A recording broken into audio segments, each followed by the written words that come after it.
मुझे ये बताएं। अच्छा मैं माफ कर दूं, रोज़े अच्छा वो मुझे माफ करेगा फिर? ये तो सवाल ही पैदा नहीं होता। और मेरा बच्चा ऐसा है ना कि चीख की आवाज हो तो वो सहम जाता था, उसे कैसे अजियत उठाई होगी वो। मैंने बोला था जिंदा छोड़ दो, मैं कसम खाती हूँ मैं माफ कर देती मैं उसे। सजा भी देती, पुलिस सजा हम जाते नहीं, जिंदा छोड़ दिया, काफी है मेरे लिए ये। उसका इंसाफ तो ला दो, बच्चा तो ला के नहीं दे सके, इंसाफ ही दिला दो भाई।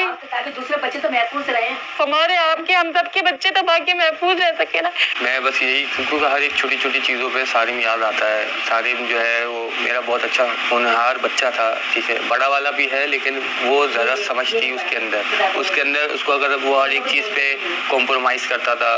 18-20 दिन से मेरी दुकान बंद पड़ी हुई है। कभी अस्सलाम वालेकुम, मैं हूं अनीला इबासी। आप देख रहे हैं मेरा यूट्यूब और फेसबुक पेज। सारिम 11 दिन बाद उसी फ्लैट के वाटर टैंक में से उसकी लाश मिलती है और फिर उसे पोस्टमार्टम रिपोर्ट के लिए लेके जाया जाता है। और उसकी पोस्टमार्टम रिपोर्ट तो आ गई है कि उसे 4 दिन पहले कत्ल किया गया, वो भी उसकी गर्दन की हड्डी टूटी हुई थी, गर्दन दबा के उसे कत्ल किया गया। और ये भी बताती चलूँ कि उसके साथ ज्यादती भी की गई है, जो कि पोस्टमार्टम रिपोर्ट में आया है, और 4 दिन पहले उसका कत्ल हुआ है, क्योंकि जो लाश फेंकी गई है वो 4 दिन पहले फेंकी गई है और 4 दिन पहले ही सारिम को कत्ल किया गया और उससे पहले वो जिंदा था। 11 दिन गुजरने के बाद उसकी लाश मिलती है, लेकिन वो 5-6 दिन तो जिंदा था ना, तो फिर क्यों नहीं पुलिस ने ढूंढा। हर तरफ ये कहते रहे कि हमने हर ब्लॉक को चेक किया, हर फ्लैट को चेक किया, लेकिन ये कहाँ पर था। जो इसकी डेड बॉडी मिली सारिम की, वो भी तो इधर ही थी। उस बच्चे पर क्या गुजरी होगी कि जो बच्चा, एक नन्हा सा फूल जिसे इतनी अजियत दे के रखा गया, पुलिस सर्चिंग करती रही, लेकिन आखिरकार बच्चा वहां पर ही था, जिंदा था। लेकिन पुलिस की ये कहने कि लेस्ली की वजह से वो आज इस दुनिया में नहीं है। लेकिन उससे भी बड़ा ये है कि आज डीएनए रिपोर्ट क्यों नहीं पब्लिक को बताई जा रही, क्यों वालिदैन से डीएनए रिपोर्ट क्यों नहीं डिस्कस होती, क्यों इतना ज़्यादा डिले किया जा रहा है डीएनए रिपोर्ट में। ये तो सभी जानते हैं, जब किसी चीज़ में डिले कर रहे हैं तो इसका मतलब ये है कि पुलिस जो है वो कुछ ना कुछ खाया हुआ होगा रकम उन्होंने, इसलिए अगर रकम ना खाई होती तो डीएनए रिपोर्ट सबके सामने शो करते हैं। हर 6 से 7 अफराद को शक के बिना पर गिरफ्तार किया है, तो डीएनए रिपोर्ट करवा के अवाम को बताएं, उसके पेरेंट्स को बताएं। जिनका बच्चा तो आप लुटा ना सके, लेकिन उसके कातिल को तो लुटाए ना, क्यों छुपा रहे हैं। जो लोग हैं उनकी डीएनए रिपोर्ट ही नहीं करवाई गई। पोस्टमार्टम रिपोर्ट तो आ गई, लेकिन जिसपे शक है उनकी डीएनए रिपोर्ट ही नहीं हुई कि अभी तक कोई क्लू, कोई सबूत कोई सामने आया ही नहीं है, ठीक है ना। क्योंकि अब इदारे हमारे अब ये एवीसीसी के बाद अब ये अनिल हैदर है एसएसपी साहब, जब इनके पास केस था तो हम मियाँ बीबी को एक उम्मीद की किरण जागी थी कि यार कोई ना कोई चीज निकाल के छोड़ेंगे, क्योंकि उन्होंने हमें यकीन दहानी कराई थी कि अगर आप ठंडे हो भी जाते हैं ना तो मैं इसको नहीं छोड़ूंगा। लेकिन आज सुबह ही मुझे पता चला है कि वो केस जो है ना बिलाल कॉलोनी थाने वापस रिटर्न हो गया है केस, ठीक है। तो अब हमारी आहिस्ता आहिस्ता उम्मीद भी टूट रही है। और ये मेरा एक्सपीरियंस है, जब किसी चीज़ में डिले कर दें तो इसका मतलब है उसमें क्यों लाजमी कुछ ना कुछ मिसिंग करेंगे, कुछ ना कुछ ऐड करेंगे। सबको यही इसी चीज़ की अपडेट की फिक्र है कि कब सारिम की जो डीएनए रिपोर्ट आएगी तभी पता चलेगा। उसकी फैमिली को भी डीएनए रिपोर्ट की जो है अपडेट चाहिए, लेकिन कोई भी पुलिस वाले बस इतना कह रहे हैं इन्वेस्टिगेशन हो रही है। तो इतना डिले ना करें, क्योंकि एक पेरेंट्स को जब आप उनका बेटा नहीं लौटा सके तो कम से कम उनके मुजरिम को तो उनके सामने लेके आए। लेकिन ऐसा नहीं होगा ना, क्योंकि सब जानते हैं हमारी जो अदारे हैं वो किस तरह के हैं ना।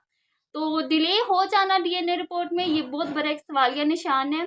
और यहाँ पे बहुत से सवाल जो है वो पैदा होते हैं, आखिरकार डीएनए रिपोर्ट क्यों नहीं आ रही, क्यों डीएनए रिपोर्ट किसी न किसी जो मुल्ज़िमान अपने शक की बिना पर गिरफ्तार किए हैं अफराद को, उनका किसी न किसी का तो मैच होगा। अगर नहीं मैच होता तो फिर उन्हें क्यों अंदर रखा हुआ है, कुछ तो होगा ना, शक की बिना पर इतनी इन्वेस्टिगेशन हो रही है। लेकिन मैं अपना पर्सनल एक्सपीरियंस आपसे अगर शेयर करूं कि अगर किसी चीज़ में डिले हो रही है तो लाजमी इस केस को ख़राब किया जा रहा है।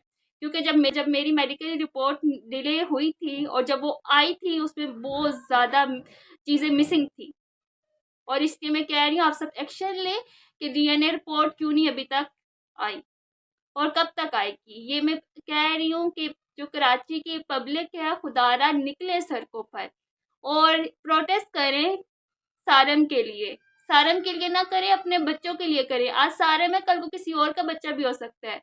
जो गार्डन से बच्चे गुम हुए 4 और 6 साल का, उनका कोई अता पता नहीं है। उनका तो सीसीटीवी कैमरा भी था ना, पिक्चर्स भी थी, लेकिन कोई एक्शन नहीं लिया जा रहा। तो मैं अपील करती हूँ, किसी गवर्नमेंट अदारे से नहीं करती, मैं सिर्फ कराची की पब्लिक से करती हूँ, आवाम से करती हूँ, निकलें और आवाज़ उठाएं, प्रोटेस्ट करें। बारी बारी सब जाके जो सारम के वालिदैन हैं उनके इंटरव्यू कर रहे हैं, लेकिन उनका इंटरव्यू लेने का कोई फ़ायदा नहीं है। एक तो उनका बेटा चला गया, ऊपर से उनके ज़ख्मों को ताज़ा कर रहे हैं हम, इसलिए उनका इंटरव्यू ना लें। लेना है इंटरव्यू तो पुलिस डिपार्टमेंट का लें, SHO का लें। क्यों जो है वो बिलाल कॉलोनी में दोबारा से केस रिटर्न हुआ है, और क्यों जो कारी है उसे पहले छोड़ के फिर दोबारा से उसे जो है शक की बिना पर उसे दोबारा से गिरफ्तार किया गया। आखिर कब तक शक होगा? इन्वेस्टिगेशन करें, DNA टेस्ट करें, DNA टेस्ट की रिपोर्ट आए उसे मैच करें, और फिर जो मुलजिम है उसे सामने लेके आए। और अगर डिले हो रहा है, इसका मतलब है केस को ख़राब किया जा रहा है। सो आप सब से अपील है कि आप उसकी फैमिली को डिस्टर्ब ना करें, उनसे इंटरव्यू ना लें कि सारम कैसा था, सारम वैसा था या क्या करता था, उनके ज़ख्मों को ना खुरेदें आप।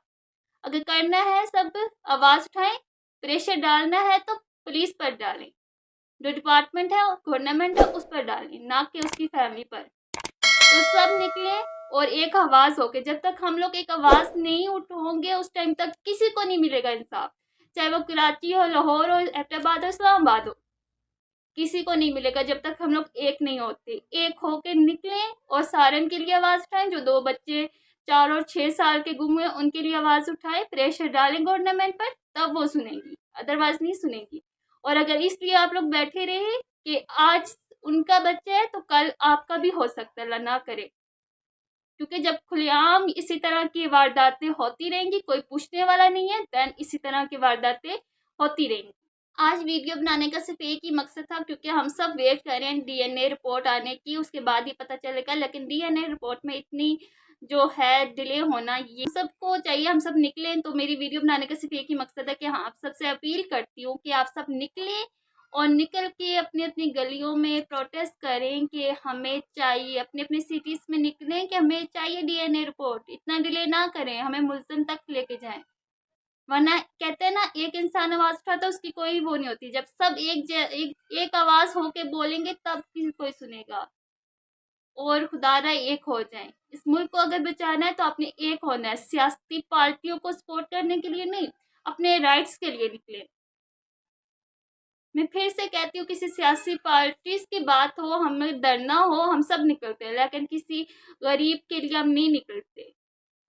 तो ये ना सोचें कि आज वो है कल वो होगा, तो हो सकता है किसी न किसी दिन आपकी बारी आ जाए। तो इसलिए तमाशाई ना बने, खुद निकले। तो मिलते हैं एक नई वीडियो के साथ। आई होप कि जल्दी ही DNA रिपोर्ट आ जाए, लेकिन तब तक आएगी जब तक हम लोग खुद आवाज़ उठाएंगे उनके लिए। तो सारम तो चला गया, लेकिन हम लोग तब तक आवाज़ उठाते रहेंगे सारम के लिए जब तक उसकी DNA रिपोर्ट और असली जो मुल्ज़िम है सामने नहीं आ जाता, उस टाइम तक हम लोग बोलते रहेंगे। खुदा हाफिज़।